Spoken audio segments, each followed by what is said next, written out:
Alrighty, traders. Good morning. This is Blake Morrow. You're listening to the Morning Edge webinar. I know there's going to be a lot of people here because it's Easter, and it's Eastern in in Europe, in a lot of parts of Europe anyway.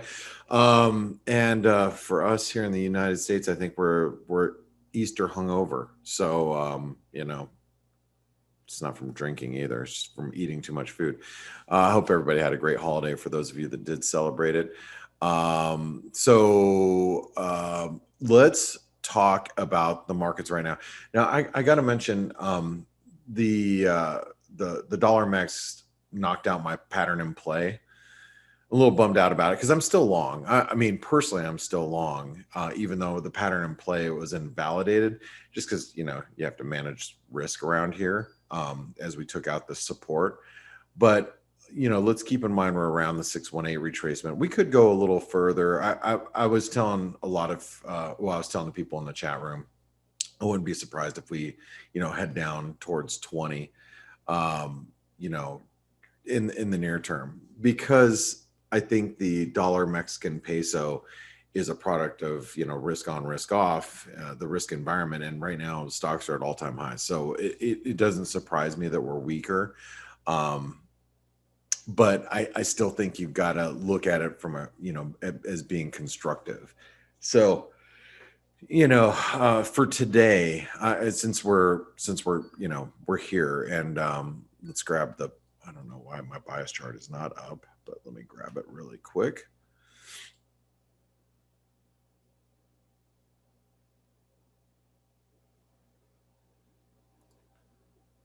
All right. There we go. Okay. So, let's figure out where support is for the dollar Mexican peso. And in the event that we sell off because, stocks continue higher, 20.07 is 127% extension of this last move up.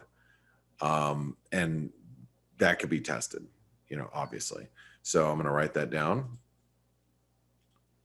20.07.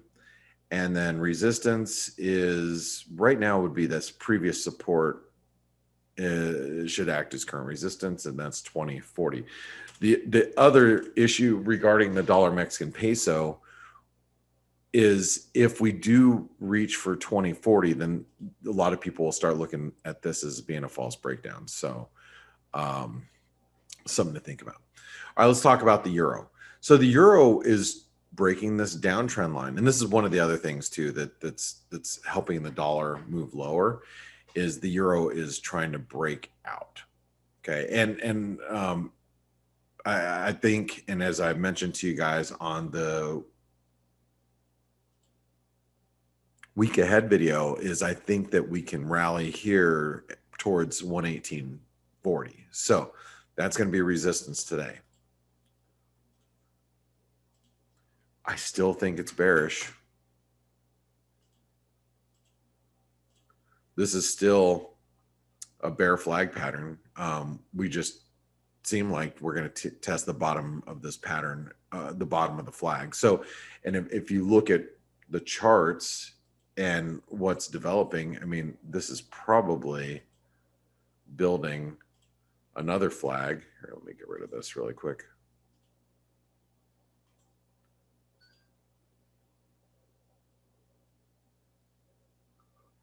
In all actuality, so we could rally back towards 118. Actually, you know what? That's 118.30. Did I write 118.40? All right, 118.30. That's resistance. Support is all the way back down here. Well, I don't think we should write that. We'll write 117.40 today. Okay.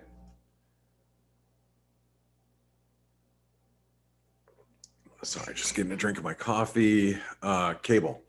So the cable squeezing higher. We're at the 618 retracement right now. We should extend out to 139.30. So seems doable. I think we're still range bound in the sterling. Support right now is all this hourly support.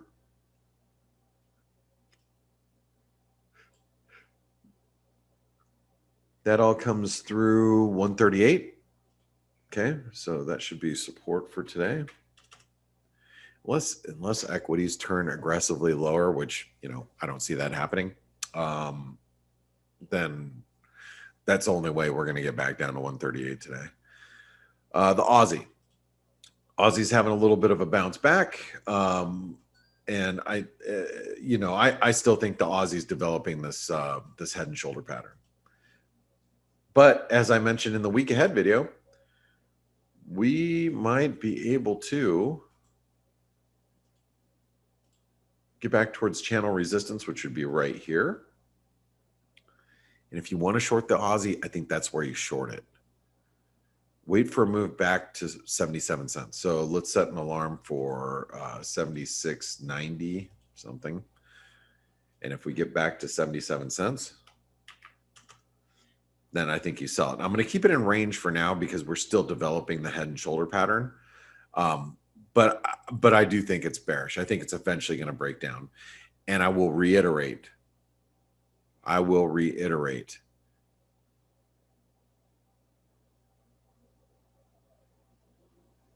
stocks are at all-time highs and the Aussie is lagging. That's a big risk for longs. Any which way you slice it. Any way you slice it. Anything you want. All right, so support will be 75.60. I'm not going to write down the spike low. I'm going to write down our previous support at 75.60.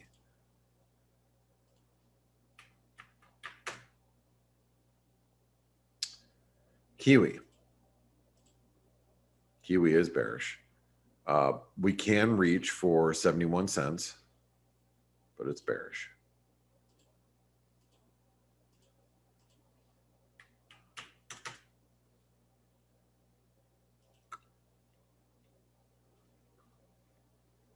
Support for the Kiwi, we're just going to write down this hourly support. Real support is all the way back down here, but the hourly support is at 70 cents. No.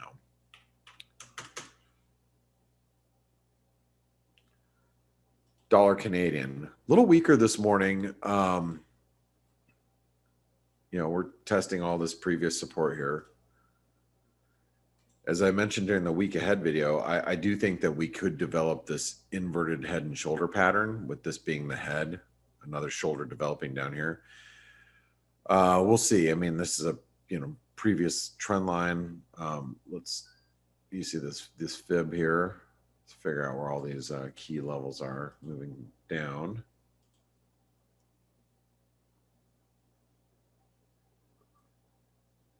So the 50% retracement comes in basically at 125. So I'm going to write that down as support today. Because, I mean, the dollar Canadian has been basically coming down all night. I mean, we rallied to, 126 and then we just slid. Not sure why, other than, flows, but regardless, it's trading kind of heavy. So, we got pretty close to 126. I'll write down 126 as resistance right now. So we have 125 as support, 126 as resistance. And we're going to keep it in range. We cannot turn bullish until after a break above 126.30 or 126, we could say 126.50. We have to get above that to turn, bullish. Now, above here.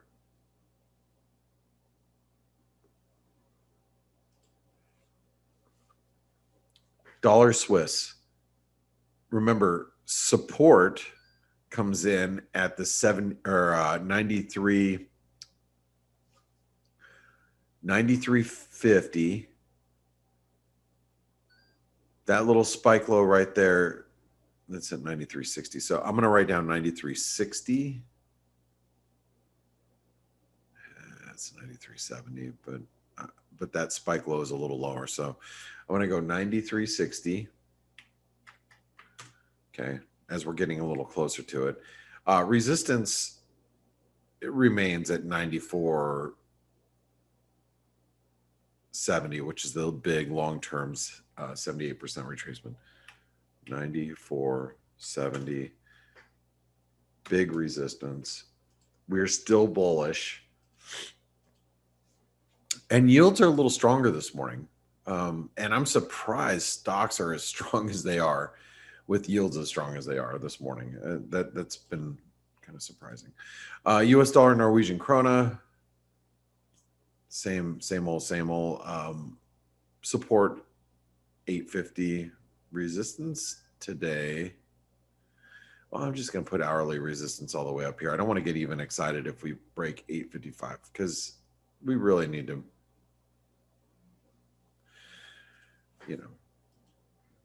there's a lot of resistance up above that needs to be taken out for us to turn bullish here. So 850 is support. Sorry guys if I'm sniffling a lot. It's allergy season galore here, and plus the cocaine, right? Yeah, the cocaine at 4 in the morning is also part of the problem. It's seriously, everything's blooming. I was over at my in-laws and my father-in-law. He's a big gardener. I mean, their garden's like, it's a huge plot of land, and he just gardens everything, right? And he throws like 10 years ago, he threw wildflower seeds all over his yard. So every spring, I mean, the whole yard on top of all the stuff he's growing is all wildflowers, which it's pretty, but man, when they bloom, this is what I sound like afterwards, the day after. It is Nick's discreet way to not get you in his house, I guess. Yeah. No, he loves it. I mean, it looks beautiful, but boy, I tell you, it is something out there. In fact, let's see really quick. Maybe.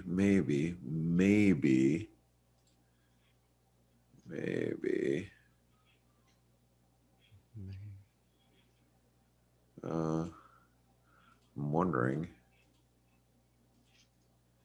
No, I put some pictures up for our team yesterday, but I don't know if you can actually see the wildflowers. We can definitely hear the allergy. Huh? What? We can definitely hear the allergy, so we believe you. Yeah. No, it's no, but I was going to show you guys. This is for everybody. These little wildflowers right here. These were all. This is us yesterday. This is all.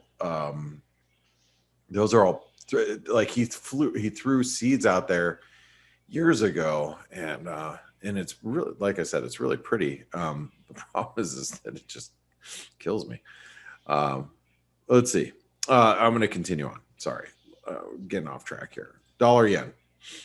All right, so the dollar yen's still bullish. We're in this channel, as you guys know, is our chart of the day, like a couple of days ago. I think dips back down towards.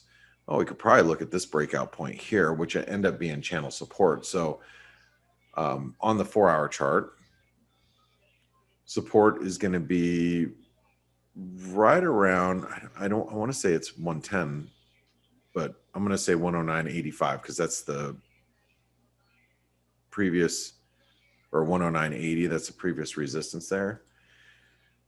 And you're going to be coming in towards channel support on a dip down there. Resistance today is 111, but really it goes up towards 112. Everybody should know that. That's a big 127% extension. But for today, bank holiday, 111 is probably going to be more like it.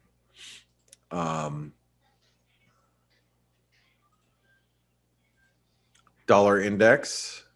So dollar index is slipping towards its support, which will be down here at 92.50.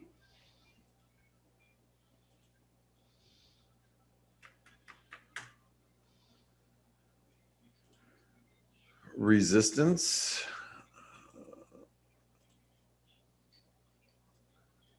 I'm going to just assume that's holding. So this is more like this. It's going to be like that. Support resistance will be, well, we have to just mark up 93.10.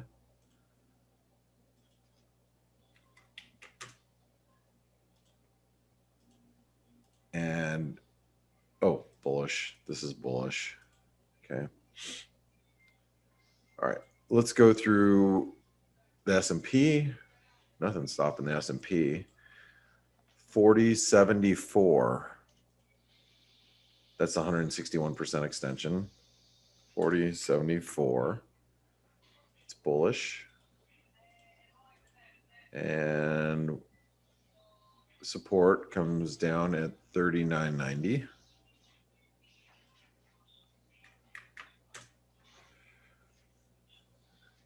Isn't it amazing, guys, just how like just nonstop the stock market is? It's just amazing to me. And absolutely amazing. It is amazing how it doesn't really trouble. It doesn't what? It is more amazing to me that it doesn't really trouble investors. You know what I mean? Oh, it doesn't trouble investors? Yeah. No, I think people are just like, look, I got stops are in, it's chase for yield, just continue to be long stocks. There's, everybody's make sure you have some hedges on. What else do you do? It is also extremely entertaining, of course, that it doesn't trouble central bankers at all. I mean, they find it like, totally normal, right? Yeah, I mean, if you think about it, Steve, I mean, where the market, when has the market had a prolonged downtime? Who knows? Unless you're talking Japan. Who remembers? I mean, no, the stocks don't go down. They don't. Why would they? But I mean, monetary policy is continuously expanding and our debt continuously grows. And, everybody's looking for some sort of boom where, we're going to end up, paying down our debt eventually. But by the way, speaking of first of all, that's not happening, right? End of story. Not only for the US. I mean, that repaying debt boom and all the, that's not happening. So full stop there. Now, having to do with the debt, I found it very interesting. I realized that yesterday there was like the last week tonight had an episode about the national debt. Yeah, I haven't seen that. I saw that John Oliver. Yeah, John Oliver. Yes. So more or less, he leans more. Of course, the guy. I mean, he clearly states, I'm not an economist, but in essence, he more or less says that, we were troubled like for generations that this is a problem, but as it seems, it isn't. More or less, it's the concept. I find it rather troubling, if you ask me. That it's not that people don't view it as a problem. That even popular mainstream shows come out now, and are like, national debt, don't worry about it, everything's okay. Yeah. I don't know, Steve. It's crazy. No one thinks that the debt is an issue. And look, it's my kid's problem. It's not my problem. Exactly. Yeah. I'll be dead. I'll be 6 feet under. You guys can deal with it. So let me just finish up here with Bitcoin. I was just doing silver and gold. And by the way, as Steve was talking, everybody should know this. Silver and gold has not changed for me at all. Support is still at this 2380. Resistance is still 2680, and it's range bound. Gold is still bearish while we're below 1765, and support is right now, it's key because it's this potential double bottom, which is at 1680. Bitcoin, I just need to mention that Bitcoin's been diverging from Ethereum, and that is a little troubling if you're long Bitcoin. We're still struggling at the 60,000 level, and really key support is going to come in now at 54,000. This is that trend line that comes in. So we just have to pay attention to obviously 50K, but right now 54K, and then resistance at 60K. And this 50K right here is critical. Okay. So, and it's bullish while we're above 50,000, but you just got to start being a little careful with Bitcoin. So there you go. There's your bias chart is finished. And I'm going to just leave it at that. Stocks are just ripping higher right now at the open. Especially low liquidity environment, it's perfect. Yep, low liquidity, continue to squeeze, why not? So, yeah. So there you go, Steve. And so, yeah, I am going to go watch that on the debt, the national debt. I was going to watch that probably this evening, but yeah, it has a lot of the most popular misconceptions about it. Although it does make a mention to some elements that are, factual. I mean, 100% true. And he, of course, he does make it political as well. Yeah, he always does. You got to take whatever he says with a grain of salt. No, in this case, in this case, and I've said it before on this show, so I have no problem repeating it. Since I have the luxury of not being an American, I also have the luxury of not being a Democrat or a Republican, obviously, right? He does mention, for example, the hypocrisy that, everybody cares about the debt when they're not in government, which is more or less true, you know what I mean? And then they come in government and suddenly, it's time to spend. Right, of course. Yeah. Interesting. Anyway, I'm going to leave it at that. I'm going to let you take over and address anything that answer some questions that people might want to see. But overall, let's just note that it is going to be a fairly illiquid day. It is a bank holiday in a lot of parts of Europe. I'm looking for a continued squeeze higher in these euro pairs. Like Euro Aussie is finding support here. Like this is a nice, this is a 4-hour chart. So this is a nice little piercing line setting up at triangle support. The Euro New Zealand finding support at the 618. The Euro Sterling finding support ahead of the 161% extension of this last move up. So, move back above 85 pence could squeeze the market a little bit here. So and then also point out this Euro Canadian. Although, Blake, the same thing that applies to what I was saying on face applies to these crosses, with the same thing I was saying about the dollar, meaning for these crosses to actually have any kind of sustainable rebound, we need risk off. Otherwise, any type of rebound will be sold if we remain in risk-on conditions. Yeah, I agree with that. So, but I'm just saying that there's some support down here. So just keep that in mind. All right, Steve, I'm going to let you take over. And good morning, Stelios. Hello. Hey, and I'm going to let you guys take over. I'm going to take a little break myself. Go back to your white powder. What's that? Go back to your white powder. Yes, I'm going to go back to the white powder. What a company we are, right? You doing cocaine, I'm injecting myself with heroin. Yeah, I know. We're pretty lenient around here. Yeah. See you guys. Stelios breaking toes right and left. Yeah. Man, it hurts. Anyway, I bet it does, bro. The problem with it, if it's the little finger, I don't even think you can do something about it. It's not the little one; it's the one next to it. And I've already broken a toe, the big one. And the doctor said, "Look, there's nothing you can do. Just exactly. The only problem is I can't. How do you say it? I can't bend it. I can't bend it anymore. It's just one. You can't bend it like Beckham anymore. Yeah, but anyway, it's okay. It's all right. Oh, but it did hurt. So markets opened and straight up rally. I mean, it's amazing how. Why not, bro? Just goes. Why not? Anyway, what's the problem? I don't understand. What it is. It's an illiquid day, and I'm not expecting too much to happen today. But as I said before, I'm looking at the pound a little bit. I think it's getting closer to some pretty important levels now. But, hey, by the way, I don't see your charts. Sorry, my mistake. Yeah. There you go. Now you do. And I would be careful with the pound still here, as I mentioned before, because I mean this could easily be a finished corrective move lower. Yes, it could. Yeah. Well, I'm not doing anything today because I don't trust the liquid days. I agree. I agree. I wouldn't be trading anything today because there is a good chance that we can fully retrace to tomorrow what happens today. Yes, yes. At least initially to start of the day. And the market's still trying to digest the payrolls number from Friday because remember the US market was closed. Pretty much all European markets were closed. So really tomorrow is the proper reaction to the payrolls and everything. So yeah, let's see. I totally agree.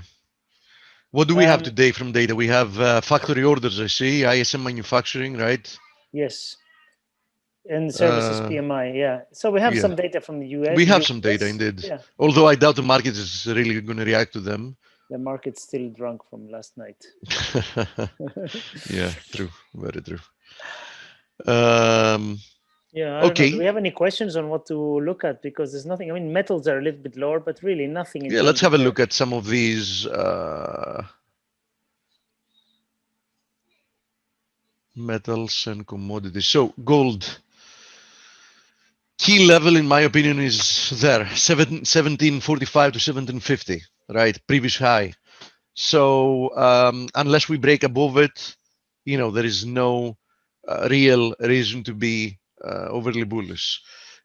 Same thing applies to silver. I mean, we're close to an important level. In this case, it's this trend line resistance, which is rather close, currently passing from, what is it, like 24,540 or so. Unless we break above it, there is no reason to be bullish in the short term. Now, I've mentioned 100 times all the reasons, that keep me bullish in the medium to long term. Nothing has changed there. Now, platinum seems to have already made a move here. Let's see if it's sustained within the next few days. And the same thing almost applies to palladium. Palladium is about to break higher from this bull flag, most likely. So that remains very well bid as well. And at the same time, copper. So we talked about two possible scenarios here in copper. One, a symmetrical triangle. Two, a flag. In one case, we would have a lower low before higher. In the other case, we would just break higher, from here. For the time being, if this is sustained, the latter seems to be the case, the symmetrical triangle, and we seem to be breaking above it. Now, if that's the case, if this is confirmed by the end of, let's say, tomorrow, to give it a little bit time for market participants to come back and start actually trading, I think you should start looking for upside targets and extensions of this triangle's range, meaning 450 is the 127% extension, 468, the 161.8. So, I mean, if you ask me, copper clearly shows intentions as we speak to produce another high, right? That's why it's another reason why I believe there is a very, very good chance that this move lower in the Aussie is corrective. Of course, for something like that to be confirmed, we need to see a break above the trend line resistance of this pennant. But if it is to follow copper, which they're very well correlated with most of the time, copper seems to be leading as we speak. But as I said, since it's a special day, holidays, local liquidity conditions, etc. In any case, I would advise for people to let at least one more day, to pass before we can jump into conclusions. Now, what hasn't changed, in my opinion, is that crude oil, I think, looks good for another leg lower because it had a first leg down, what seems like a corrective consolidation. And I think the most likely scenario is that we see at least one more leg lower to complete a correction, a well-needed correction after a very, very, very big rally from the lows that we saw last year. Right now, somebody's asking about natural gas. Natural gas, not that clean of a technical formation, but I still think the big picture is that as long as we remain above this broken channel, we can maintain a bullish bias, and I expect that natural gas sooner rather than later is also going to be pushing new multi-month highs. I just wouldn't be putting my money there yet because, you know, the technical formation is not that clean as it is in the case of crude oil, for example, right? So, you know, you don't have to force yourself to trade something specifically just because you want to trade something specifically. You should also see when, you know, the circumstances are, you know, the right ones to actually jump on that. Meaning, you know, when stars align and everything shows points to, you know, to one direction. And I don't think that's the case yet with natural gas. Fundamentally speaking, yes, it will go higher. Technically speaking, I also believe that we've probably formed a rounded bottom there, and I find it extremely unlikely to test these levels again at $1.50.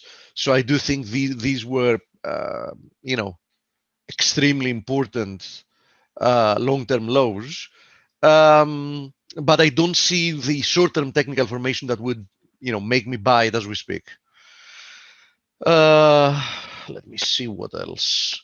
Now, a few words about, first of all, just to very fast go over cryptocurrencies. Nothing has changed in my viewpoint about Bitcoin, meaning it looks to me like Bitcoin might produce a higher high as Ethereum has produced a higher high. I kept mentioning that Ethereum's formation points to a new high, which isn't necessarily going to happen in the case of Bitcoin as well. So we've already got that. So I think that both of these cryptos are getting closer and closer to a big sell-off, if you ask me.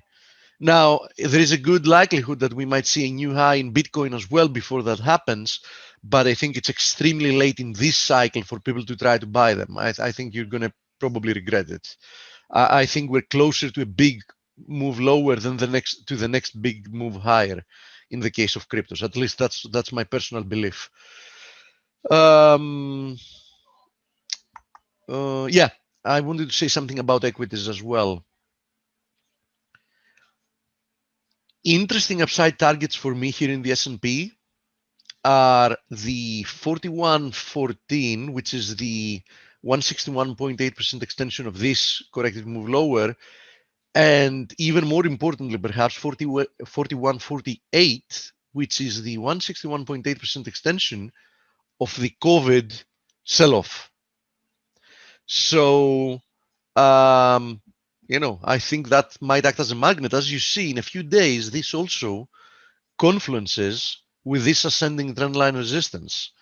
So we might need to squeeze another 100 handles higher before we see a big reaction from the market. At the same time,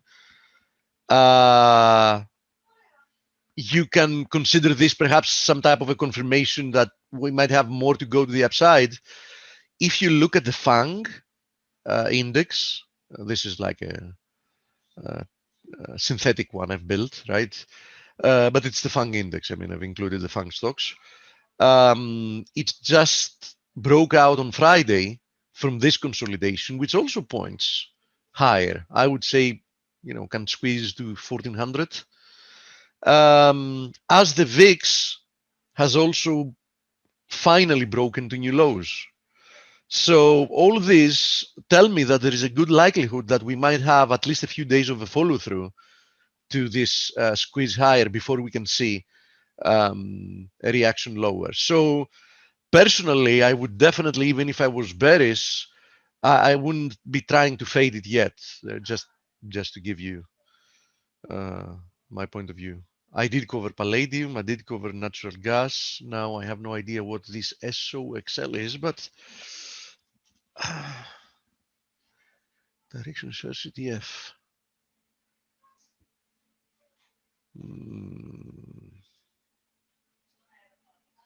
Yeah, I would say it looks bullish. It has broken out, probably going to new highs.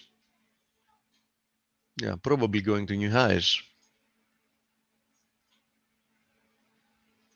And there you go for upside targets like 53.40, 60.5 then are upside targets. Yeah, I think no reason to be bearish above like 39 or so, 38, 39. My understanding from S&P was that it was kind of inverse to equities, but from what I see, they are both on highs. The S&P is the Standard & Poor's 500 index. It includes like it's the broadest. It's an equity index, basically. Yeah, it's an equity 17, index. yeah. So yeah. So yes, you've misunderstood me. You're going to see the S&P diverging to Nasdaq maybe because it's different kind of stocks, but overall they're going to be going in the same direction. Yeah, The they're inversely correlated. The indices are inversely correlated to the VIX. Perhaps that's what you wanted to say. I don't know. Okay, he says it's compared to the Nasdaq. Yeah, you're going to see divergence, but overall, yeah, divergence is not one going north and the other one going south, but one on occasion outperforming the other. Yes, that can happen, but moving in opposite directions, that can only happen, for extremely, extremely short periods of time. I mean, like a day or two, when we have rotation from one type of stocks to the other, and it's going to be very, very minor. I mean, one might be a little bit up on the day and the other one a little bit down, but for them to have an opposite sign, I mean, one being negative and the other one being positive. Otherwise, they're extremely well correlated with each other, of course. What is that's the Shanghai Composite Index, the one you're asking. It's this one. It's this one, the Shanghai Composite Index, right? Doesn't look that bullish in the short term. I mean, overall it's bullish, but it has produced this move lower, and so far this rebound can be viewed as corrective. So we might have another leg lower towards, I would say, like 3,200, more or less.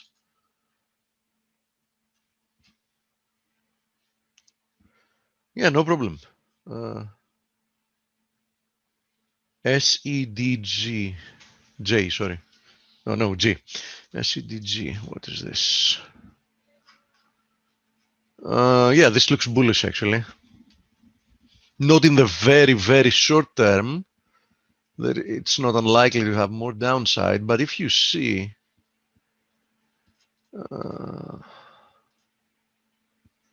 this doesn't look like an impulsive move lower, quite the contrary. It looks like a corrective move lower.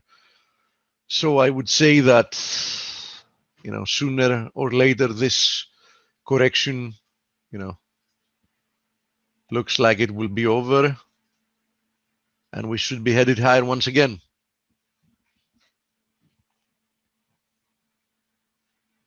My view on GRU. I don't have a view. I can get one now. It's crops, so my view, fundamentally speaking, it's higher. So that's unquestionable. Now, if you're asking me what's happening here, probably bullish consolidation of some kind. Right. There you go. These are the two scenarios I see here.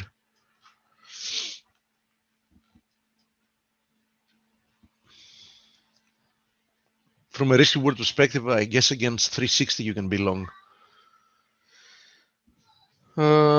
Any other questions, guys, girls? XLE.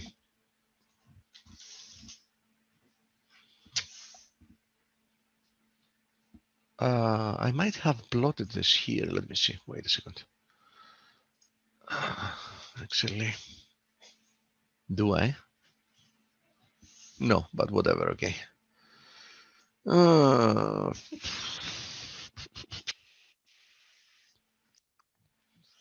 Not a very easy one. Long term, it hasn't really broken out of the big bear trend yet, although the reaction higher has been significant. I would have to say that, this is the bull bear line here for XLE, this zone here. We break above it. I think we're looking at, much higher prices. I would guess You know, we're looking towards 78 to 80 afterwards. As long as we trade below it, I mean, you know, we might see lower prices. So, you know, this is the zone that will determine that. Very, very important. You know, bid offer should be very, very strong there. It's what we call a demand supply zone there. Weeks.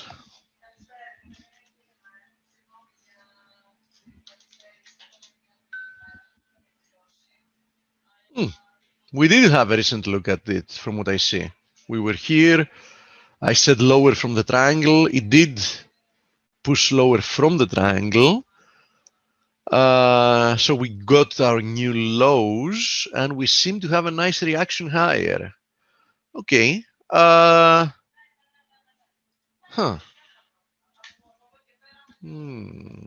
What's this trend line which we're currently testing? Yeah, I think that's going to be important for the trend. Higher or lower based on what we do here. We do have a lot of movement. FVRR, what's this? Oh, we did talk about it. Yeah, I remember this. And I said that there are two scenarios here. There is the bearish case scenario that this is a head and shoulders formation. But I said that in the vast majority of the cases, when you have a clear trend like this one, usually this is not a head and shoulders formation, but it's actually a bullish triangle. So I said, you know, we break higher from there, we're moving to new highs, and only if we break below the lows, we should look at this as a triggered head and shoulders formation. So as you see, we've clearly broken above trend line resistance. So higher, look higher against the 184 lows, look higher. Okay, I think we covered everything. Very nice. Thank you, Steve. Thank you, Stel. Thank you, everybody. Enjoy the rest of the day. Be a little bit careful tomorrow. today. I don't think you should be, you know, committing to any leveraged positions today. And you know, we'll be back tomorrow. Bye bye. Thank you, Steve. Bye bye.